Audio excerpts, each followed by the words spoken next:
Kama kweli dunia leo imevaa koti, imevua suruali na ikavaa koti. Kuna vitu Timotheo Paulo anamwandikia Timotheo, anasema kwenye ile Timotheo wa pili sura ya 3:1 mpaka 8. Kwa wasomaji wanaweza kusoma hapo.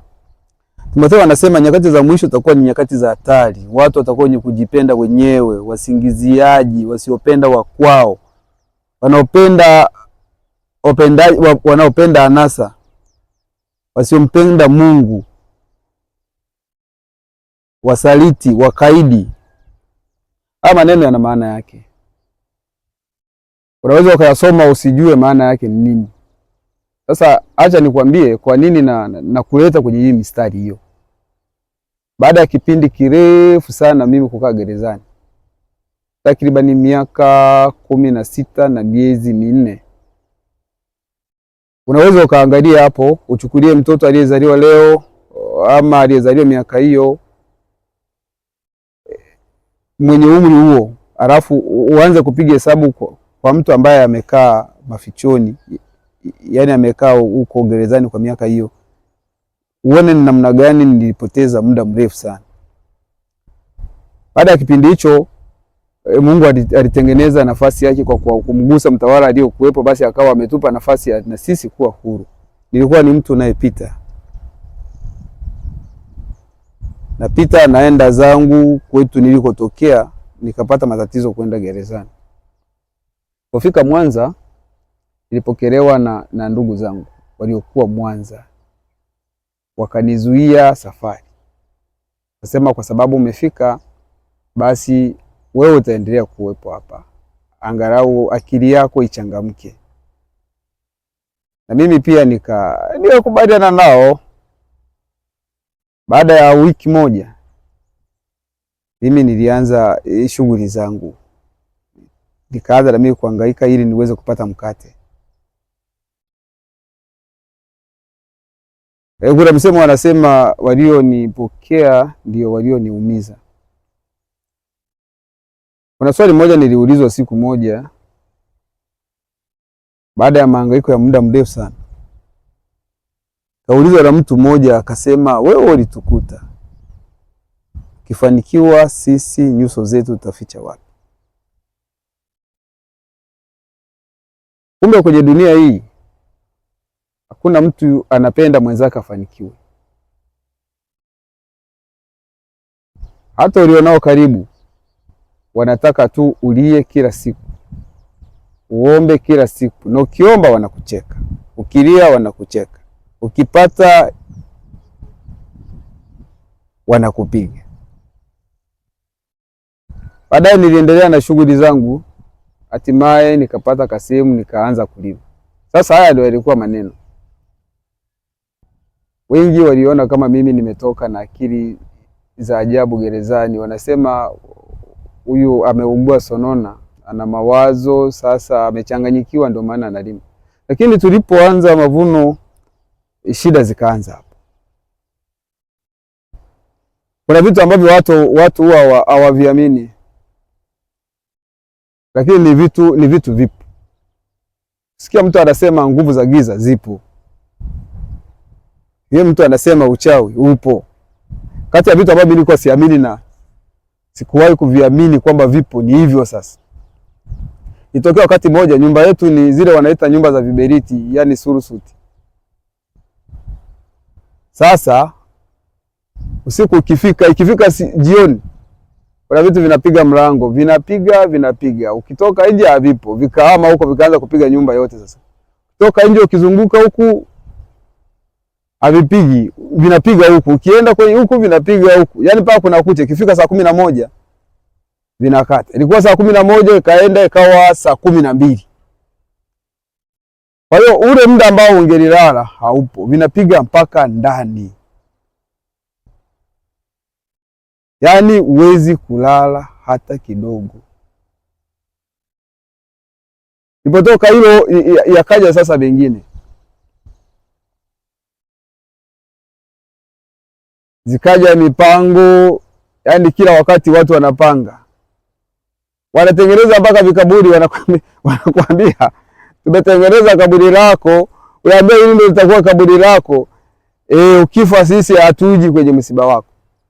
Ndio tumeambiwa hivi. Usipokufa sasa, ile ilikuwa swali, je, nakufa sifi? Na atakufa lini? Ilipotoka hiyo ikaja lingine, wanachimba, yani watu ya mtu mzima anakuja anachimba kwenye njia inayoingia ndani uwanjani, anaweka, wakati mwingine anaweka pipi ili wokote ule ulewe. Sasa ilipotoka hilo likaja la mtu kuja na kugusa anakimbia. Yaani huyu anakuja anakugusa alafu anakimbia. Unaweza ukaiona dunia ilivyo, dunia ni ajabu sana. Unaweza ukatamani uende ukaishi mbinguni, lakini uwezo wa kwenda kuishi mbinguni huna. Yaani kuna wakati mawazo yangu yalikuwa yananituma nikaishi huko juu angani huko. Lakini sina mabawa, siwezi kuruka. Kwa sababu kama huwezi kupata usingizi, huwezi kulala, ina maana kila kitu chako kinasimama. Nilipotoka hiyo ikaja lingine sasa. Sasa hizi ni mipango. Na wanapanga na wewe unasikia. Kaleta vibaka wakavunja na geti. Ili vibaka waje waingie. Sasa juzi walikuwa na lingine moja. Wanasema huyu sasa tutamtengenezea kesi aende gerezani huko. Kwa sababu amelima sana, amepata pesa, amefuga kuku. Sasa jiulize, kufanya kazi ni dhambi? Sio dhambi. Lakini wanaofanya hivyo vyote ni watu wa karibu na wewe,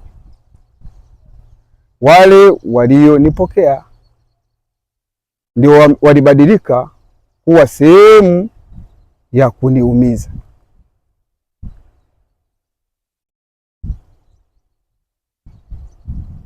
Maana alisema dunia imevaa koti. Timotheo wakati anasema maneno haya, inawezekana wenda watu waliokuwepo wakati ule waliona kama vile Timotheo huyu anatania. Lakini ni vitu ambavyo leo vinafanyika.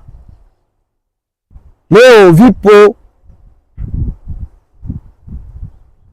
Mtu mmoja anasema kumpenda ndugu yake bora apende nyoka. Na tena akimkuta nyoka anamuuma mtu, bora amsaidie nyoka, amshikilie huyo mtu ili nyoka amuume. Alafu akishamuuma huyo mtu, sasa jiulize, yeye anapata faida gani? Hata kama ungekuwa ni wewe, unapata nini?